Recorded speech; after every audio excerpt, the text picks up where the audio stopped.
Rigged for sound? Okay, great. I found this out through emails with Pastor Art, that Pastor Art values punctuality, because he told me twice I need to be here at 9:15 to make sure I get my sound check done. And the other thing he mentioned is a dress code, and he said smart casual.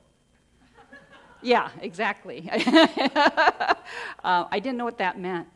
So my son-in-law Googled it for me. So thank you, Pastor Art, for demonstrating what smart casual looks like for me. I learned something today. It is a pleasure to talk about, and the topic that I have written down is healthy growing families. Pastor Art mentioned about the Supreme Court's decision this week, and you'd think that even more, this is an important topic, a salient topic for us to talk about. How do we have healthy growing families in light of this decision? But let me suggest that this topic has always been important, because really families are the backbone, aren't they, of society, of our culture, of our heritage. And so we all the more want to know how to live that out as Christian families. For us who are Asian American, we have a unique heritage and strength. We know about honoring our parents and being obedient children. We assure that family members are cared for, from the very young to the very old.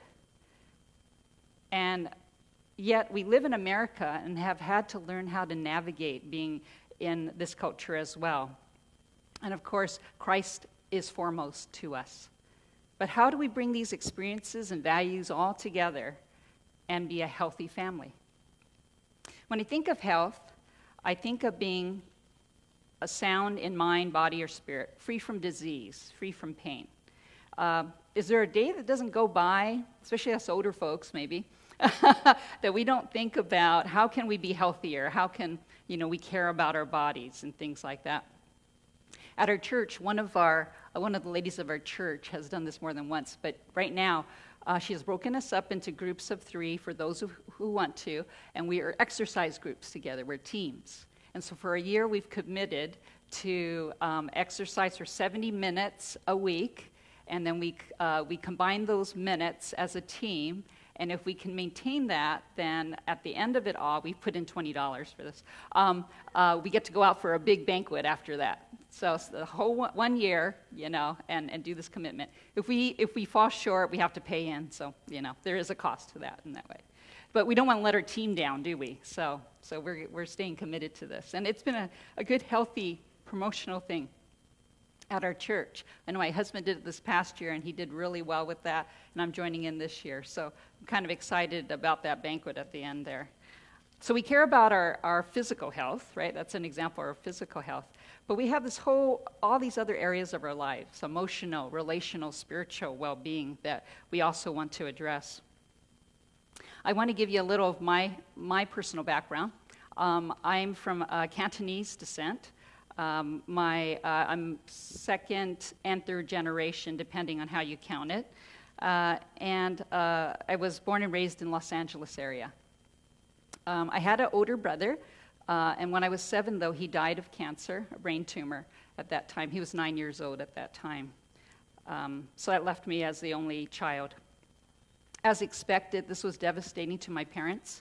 And as a result of that, the household was often very sad, and actually there was a lot of unresolved grief within my family situation. So there was a lot of criticalness, a lot of anger, and I really wanted to know, how can I get help for my parents, or how can I get help for this situation? I really wanted peace in my household as well. So I was resolved that I wasn't going to be I wasn't going to be married into a critical, angry marriage. And I just, said, that's going to be a priority for me. So I get married to Anthony, and at the advent of the birth of Janie, our first daughter, the broken patterns that I had witnessed day in and day out in my family of origin just came out. It's kind of natural to kind of model after what you've seen, because that's kind of a natural fallback. So both Anthony and I had our own things. He would withdraw when things were upsetting, and then I was like pushing into it. I had to engage at that point. So fortunately, our pastor, when we got married, encouraged us to do premarital counseling. And so we already had a counselor that we could go back to and seek help to know how to resolve some of these difficulties that we were facing as new parents and as newly married people as well. So we committed years of individual counseling to free up these old patterns of relating. We went to seek prayer. We went to conferences to get help. And then we sought mentors, too. We had a good mentor who happens to be our pastors right now, Ron and Gail Tanaka. And they have been such an amazing a model and mentors to us in our marriage and to our family members, to our children, through their example and them enfolding us into their family. So a lot of credit goes to them as part of the body of Christ that took us in as well. So we care about our health. We care about our well-being in all these different areas for the sake of ourselves, but also for the sake of our children and also for the future generations. In our brief time together, I want to consider some basic characteristics that are found in healthy, growing families, and you'll see that highlighted. But I'd like you to take notes for your own sake, of what stands out to you from what I will be sharing this morning. The first point I wanted to mention was healthy families have conflicts, but they resolve them. They know how to resolve them. Romans 12:18 states, "If it is possible, as far as it depends on you, be at peace with everyone." Ephesians 4:26-27 indicates that anger is permissible, but don't sin in your anger. Do not let the sun go down while you are still angry, and do not give the devil a foothold.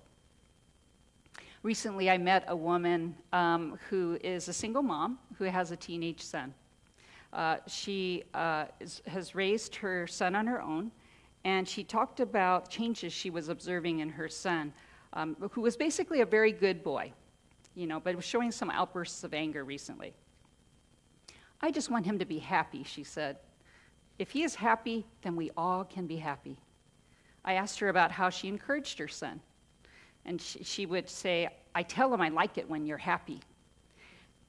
And is being happy the most important thing in your family, I asked her. And she said, yes, without hesitation.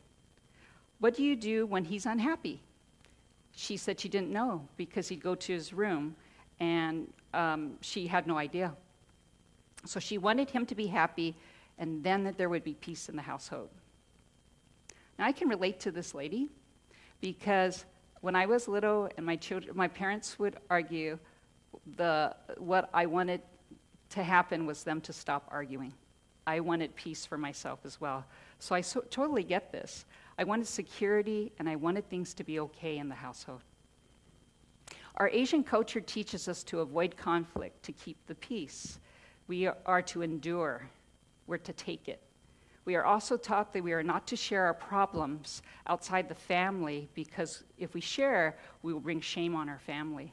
Apparently, we are supposed to appear perfect, at least to outsiders. So we may find ourselves arguing, yelling, and fighting with each other inside the home, but to save face, we're not telling others our problems. Our problems can go underground because of that and unresolved and resurface in the next argument. In psychological terms, this is described as a closed system. It does not allow for outside influences to come in. Without additional information, we become stuck. The result of this is what I often see in my office. People who are struggling with rage and anger and depression or anxiety. And often they have health concerns like sleeping problems, stomach aches, headaches, and they're unable to find a medical cause for those problems. When we don't express what we are thinking or feeling, we get sick, unhealthy. What's the answer to that? Among the things that we need is to learn how to address the conflicts appropriately. And one of the key things is how we communicate with each other. Healthy families communicate with mutual respect, and each person seeks to understand the other. We listen first. In James 1, it encourages us to be quick to listen, slow to speak, and slow to anger. We validate people's feelings and viewpoints. It doesn't mean that we have to agree. You're speaking worth to the person by acknowledging their thoughts and feelings in the moment, by seeking first to understand, then to be understood. When teens have been asked, statistically speaking, when teens have been asked what do they need most in their parents, many of them will say this: I just want them to listen. So you can hear the power of us just listening. Us parents know a lot, don't we?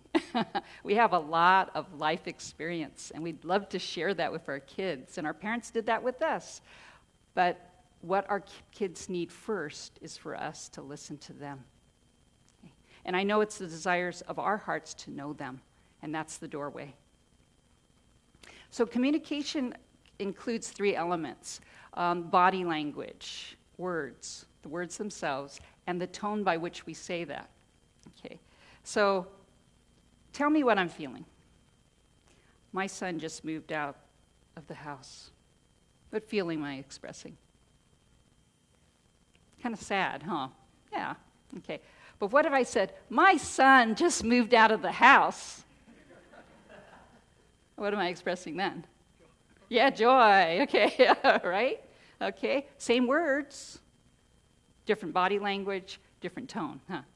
Okay, so how we speak to each other is even more important, maybe, than the words we're actually saying sometimes. And in a culture where communication is often indirect, okay, what we say isn't always what we mean. Okay, so I'm going to give you kind of a overseas example. Okay, let's say an American business person goes over to Japan, and they're trying to make a deal on something, and the Japanese businessman is going, hi, yes, right, just everything that's being said is yes. And so the American thinks, hey, I made a deal, I got the deal. And so he goes home, and he finds out a week later that no deal was made, actually. So what was happening there? In the culture, right, in the Japanese culture, in front of the person, you will always, right? It'll be yes, right? But the actual deal is really no. So the communication, what is being communicated is no, ultimately, but outwardly, it's yes. Indirect communication. Healthy communication is characterized by expressing mutual regard as you would with a friend or a colleague. We try to put ourselves in the other person's shoes, showing empathy and understanding. It goes both ways. And especially we would want to do this with our family members, right? Because they're the most valuable relationships we have. I want to talk about the principle of first fruits. In the Bible, you talk about Cain and Abel, and for the Israelites, you talk about offering God our best, right? The unblemished lamb, the best of what we have. And similarly, we want to be doing that in our marriages and with our families. And a couple of ways that we do that is, for marriages, we want to be sharing the most important things that happen in our day and in our lives with each other. We want to make sure it's that person, not the coworker at work, not the secretary, things like that. We want to guard our marriages so that our spouses are the ones, the go-to person that we share with our primary things and the most important things in our lives, and we keep in contact. So a couple of thoughts with that. One, that you have check-in time when you come home, that there's times when you and your spouse do have times to sit down and really go over what's been happening in the day and keep it current, that every day or as often as you can, you do this. And if you're far apart from each other, I know we have to travel sometimes, that we make that connection each night.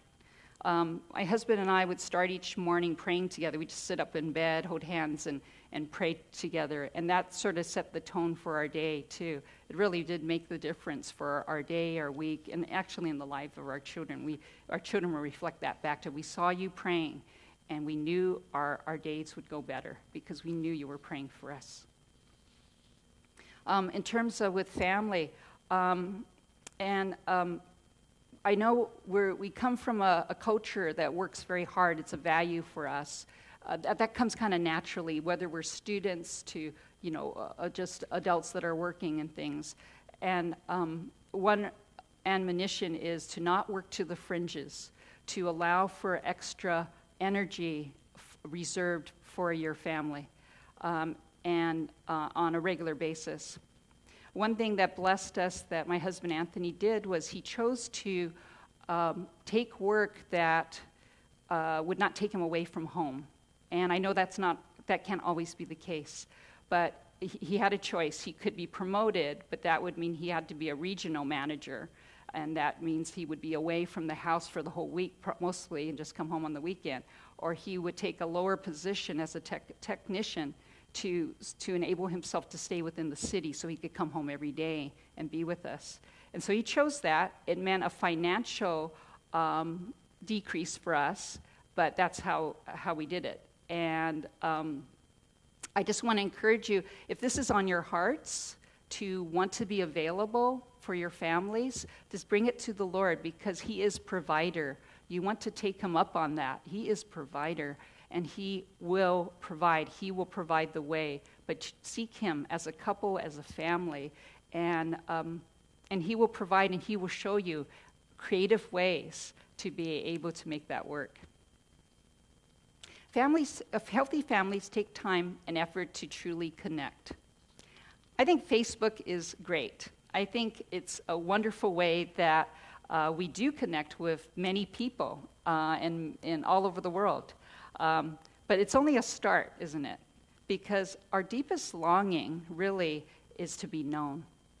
And Facebook, as my son, my 24-year-old, who is a very avid Facebook user, said, he says, if we depended on Facebook, it would be like eating potato chips. It'd be this thin wafer of knowing people, and that's what we would be existing on. We want more than that, quite honestly. I mean, we want a full-fledged meal, right? I mean, we're Asian. We know about food, right? Good food. And so we want good food. Ashana Nurquist, a writer and speaker, wrote a book called Bread and Wine, and in it she describes creating a space for nourishment around the dining table. She gathers with friends to cook together, share recipes, and linger long talking over the table. She opens her home and heart, enabling this exchange to happen with her friends. And this connection has occurred for these ladies on a regular basis for quite a long time, so that they truly can find connection with each other. Now, we totally get, I don't know if you're a foodie, I love going out and trying different foods. But what if we took it another step and did the thing about, and some of you, I think you do this probably already, but inviting people into our homes, even our messy homes, okay? Even our small homes. Quite honestly, our home is only 1,100 square feet. It's quite small, actually, but we still raised our 3 children in it. And we still invite the youth over and things like that. And the house has been blessed by those gatherings. And I know the youth have been blessed because many of them have come to know the Lord, and many of them are now serving the Lord through that time. So I just want to encourage the gatherings that we can host, whether in our churches or different locations, are so valuable. I remember when Anthony and I were dating, what we would do is we would go over to each other's homes, and we would cook together and then share the meal together and be able to talk and things like that, play music afterwards together. And so we would find connection through that too. So for those of you who are single and dating or about to date, or it's a good way to find out if he or her knows how to wash dishes and cook. So, okay. When our children were young, we established a few rules over mealtime. One of them was we didn't answer the phone during mealtime. We just set that hour or whatever length of time that was, and we just knew that we weren't answering the phone during that time. There were people that were going to call us. We'd let them know, and they would call us afterwards, or we would just call them back. We did not watch TV or we didn't have our devices with us, unless we were planning to see a show or a movie together, and then that would be movie night or TV night. The other thing we noticed when the children were little is they would eat really quickly and then run off, And so we wanted more time for them to be able to engage with us and with each other. So we said, okay, we all have to stay seated here until every one of us has finished eating. Well, you can imagine the fast eaters were not too happy with that at first. But after a while, we all adapted to that. And as a result of that, over time, the kids would stay and they would enjoy discussing things with each other. I'm just going to throw this tip in about eating regularly together. For you parents that are concerned about SAT scores, there's research that says that families that eat together, have regular dinner times together, SAT scores are higher for those students. So, just put that in. Okay? So, now our children love to linger around the table. They love to just hang out and talk with each other on any kind of subject.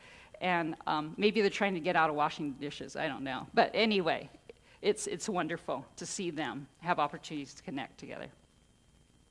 So true connection is best nurtured in a consistent, loving, and kind environment. There we can share history, be known, make room for everyone's voice to be heard. Everyone's voice to be heard. Kind of leveling off the playing field for everyone.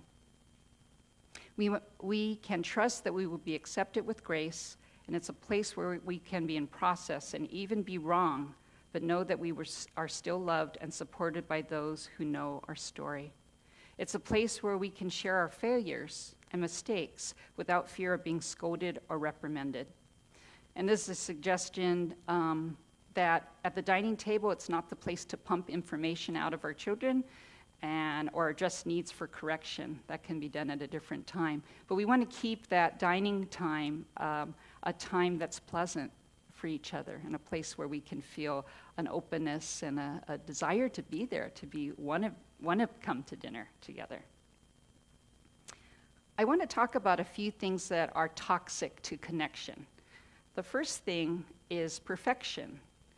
From a culture where face-saving is very an important value, perfection is kind of a natural byproduct of that. And so we can be like perfectionists in getting A's. We can be perfectionists about our house being clean before a stranger comes in or a friend comes in. We can be perfectionistic about having to be the top seller at our firms. And so that is some of the things that kind of reflect some of that. I'm not saying that achievement is wrong. I'm not saying that at all. I'm just saying sometimes it can be the driving force rather than being just a part of the whole. So just wanting to keep that separate. I'm just making this comment, doesn't totally fit, but it kind of, one thing that I appreciated my husband doing that, I'm a pretty good cook now, but I wasn't always. And so there's times when I would offer burnt offerings to a dinner time.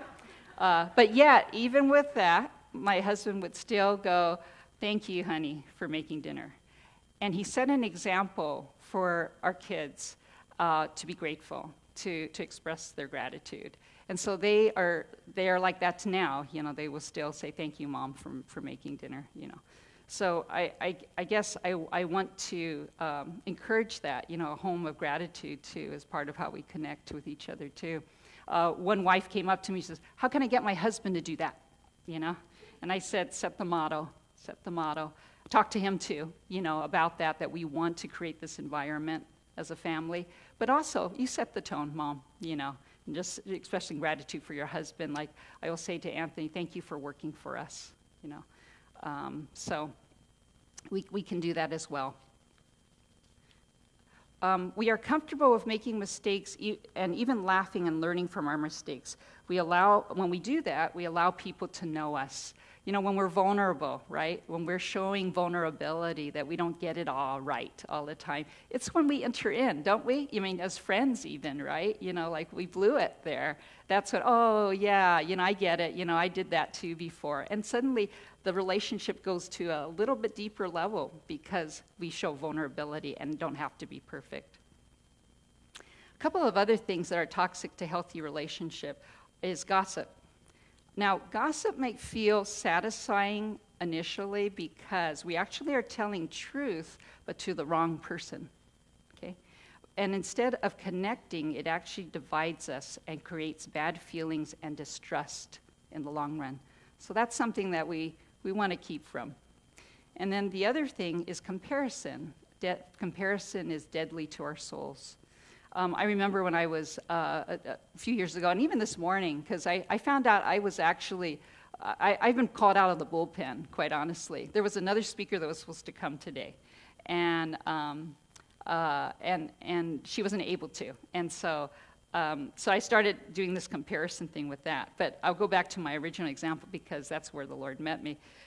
There was this lady in the church, and I just thought, oh, she's the most beautiful. She can sing so well. You know, she does everything right. Everybody loves her. You know, it's just like, I'm not like her. You know, I just can't do that. You know, and I felt so badly about who I was in light of that. And the Lord met me with that, and he said, you know, Rhonda, I don't need two Susies. I need a Susie and a Rhonda. And that really helped to hear from my loving Heavenly Father that he loves and needs me uniquely. And that's true for all of us. He needs each one of us uniquely. He doesn't need two of that person, whoever we compare ourselves to. Ideas on community. And I'm going to move quickly here because we want to keep timely here. I just came back from camping, and camping has been, I was up in Big Sur area, if you've ever been up in that area. It's a beautiful, gorgeous area where the mountains meet the ocean, and so love going up there. So we were showing other families about camping, and what it does is it creates a place where we work together. The kids were cutting wood, you know, and learning how to cook and gather wood and things like that, and we work together, we play together. We really are one family when we're up there. It also is a place where it slows time down for us. And it gives a chance for us to impart to the children life skills, character building, perseverance, because we had to go on some long hikes and things like that too, and they had to persevere, and values, because we can just talk about what we value, and as we're sharing time together, our values. Other ideas, though, are setting together times to meet up with other couples. I know I was looking at your program, too, and your church is marvelous. You do a lot of things that enable people to connect with each other already. So good job, good job to you folks for doing that and for being purposeful and creating those times and places. We want to show genuine interest in each other's interests. And we want to be able to ask of each other open-ended questions, like, for example, to our children, what is something that was good, or to our spouses, what is something that's good that happened for you today? And let them share. That's open-ended because that allows them to just sort of express the whole thing, as opposed to, did you do your homework? Right? It'd be yes or no on that one for the most part, right? So we want to have open-ended questions like that. What happened today? What was good that happened today? What was difficult about today? Okay, to help us connect with each other. Final point is healthy growing families change with time. There's a time for everything, a season for every activity under heaven. We adjust to the development of our children, the ages, that they go through. And several years ago, when I was preparing for my first talk on parenting, I thought I'd poll my children, ask them for input on what the needs of children are from their parents. So we were at dinner, and I said, so kids, what do you need from mommy and daddy right now? And so my two boys who are younger, elementary school age, they're looking at each other. Food's good, that's being normal, right? And then my daughter, who you already know, she was going to go into English one day and be a speaker or something. She had 3 points for me already. And she said, and she was a junior higher at that time. And she said, I need space. You guys relate to this? Okay. I need encouragement all the time. And I need advice, but only when asked. Okay? So she knew. So, growing with the kids, right? Different stages. Marriages go through seasons too. My husband and I are now an empty nesters. So, very different time. But because we sowed on the front end to taking care of roadblocks in our marriage, we are now gaining the benefit now of being just a couple again and really enjoying the time together. So, to work on our communication, to be able to resolve conflict, to be able to enjoy one another and connect in deeper ways. And we're still connecting with each other and learning new things about each other now. It's wonderful. These are the gifts that we can give our families. Pastor Art had referenced, in closing, about the decision of the Supreme Court. And one of the leaders that my husband and I highly respect, and we've appreciated the ministry and gained from the ministry of Desert Streams Ministries, Andy Comiskey is the director, and he wrote in his blog a comment about that. They minister to those struggling with relational and sexual brokenness. And Andy is a Christian, and he's very committed to helping those that desire to come out of the lifestyle of homosexuality. But also those that just struggle relationally. They just don't know how to do relationship well. And that's where my husband and I gained from his ministry. He commented from 1 John 4:18, "Perfect love casts out fear." Amid the moral storm that we are in, God is preparing for himself an army of bright shining lamps that will grow in number and brilliance as the days grow darker. Lean into your beloved, that is Christ. Let faith stay near him. Let faith guard your heart from fear. The real presence of his love is our refuge. Let us be light. Let other people be drawn to the light that we have in Christ. It is big. It is bold. It is victorious. We already know who's going to win this one, right? And we're on the winning side. Okay? Thank you for letting me share this morning.